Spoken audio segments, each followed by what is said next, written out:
다음에 로마자 4번 바이올린 케이스 아까도 말씀드렸습니다.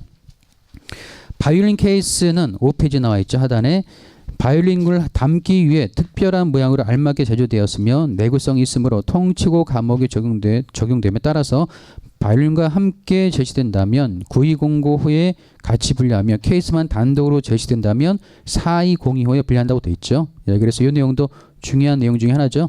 케이스가 만약에 단독으로 제시된다면 통칙 5와 가와 관련되어 있는 그런 케이스는 보시는 것처럼 4202로 주로 갑니다. 하지만 일회용 쇼핑백은 크게 두 가지라 그랬죠. 예, 내구성이 없으며 또 특별한 모양으로 되어 있지 않은 경우라면 통칙 5의 가를 적용할 수가 없고 그럴 때는 통칙 5의 나를 적용한다고 했습니다. 따라서 이런 쇼핑백이 당연히 그 안에 물건이 같이 들어있는 상태라면 내용물로 전부 다 분리하면 되지만 그렇지 않다면 보시는 것처럼 별도로 4819로 분리하면 되겠죠. 재질에 따라서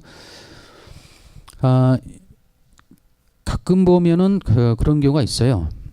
이제 나중에 일하실 때 보면은 인보이스에 품목들이 쭉 적혀 있습니다. 뭐 기타 등등등 쭉 적혀 있고 마지막에 보면 카탈로그가 적혀 있는 경우도 있고 또는 백이 적혀 있는 경우도 있거든요. 그래서 뭐 종이백이라든가 그다음에 추가적인 카탈로그 이제 내용이 나오는 경우가 있는데 이게 이제 보통 이제 어떻게 해야 될까요? 이 카탈로그는 관련성이 있긴 있죠.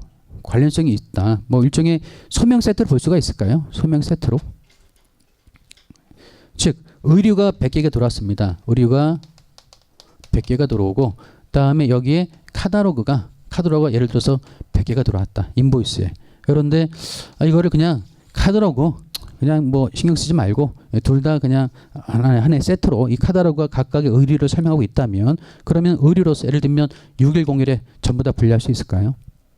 정확지 않습니다. 왜냐하면 이게 만약에 재포장 없이 사용되어야 된다는 전제 조건이 붙잖아요. 재포장, 재동사 기억나시죠? 통칙 3의 나에 의해서 소명 세트를 인정되기 위해서는 재포장 없이 사용되어야 되고 동시에 제시되고 상호 보완적이어야 되는데 근데 이거는 지금 동시에 제시됐다고 볼 수 있지만 재포장 없이 사용되는 품목은 아닐 수도 있습니다. 물건을 안 봤기 때문에 확실치는 않아요.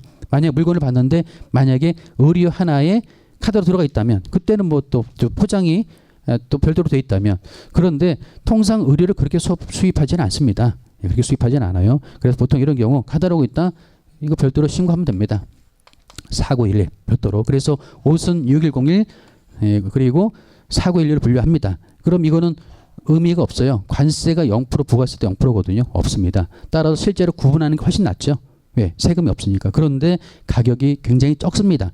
경우에 따라서는 이제 기술적인 방법 중에 하나 그런 경우도 있어요. 만약 그게 금액이 이거는 실제로 이 의류가 가격에 포함되어 있잖아요. 그런데 불구하고 인보이스 금액을 기재하는 경우가 많거든요. 그러면 이게 총 100개를 하더라도 예를 들면 1불, 10불 막 이렇습니다. 가격이. 그러면 이거를 따로 신고를 하면 뭐냐면 이런 게 있죠. 신고를 했다. 란이 구분되면은요. 검사 확률이 2배로 높아진다는 얘기거든요. 신고하는 게 두 건이라는 얘기거든요. 따라서 봐서 이제 쭉 봅니다. 이게 만약 예전에 들어왔던 게 좀 있다. 그러면은 그냥 나누는 경우도 있고요. 혹시 첫 회사 건이고 금액이 얼마 안 된다. 그냥 묶어버립니다.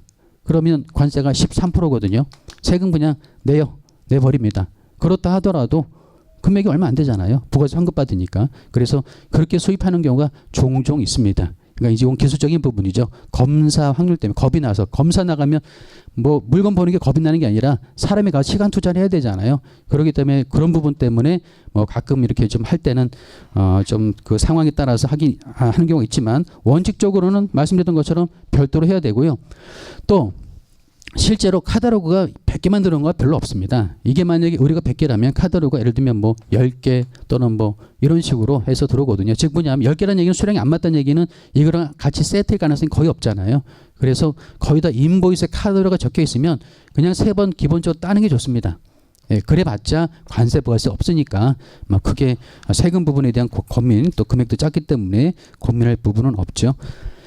여기 쇼핑백이나 케이스도 똑같죠. 만약에 이게 이거는 이제 물론 통칙 3은 아니죠. 통칙 3은 아니고 통칙 5에 따라서 내용물이 안에 들어가 있으면 내용물과 함께 분류하면 됩니다. 하지만 별도로 제시되거나 여분의 것이라면 그때는 따로 진행을 하는 게 맞다라고 말씀을 드렸고요.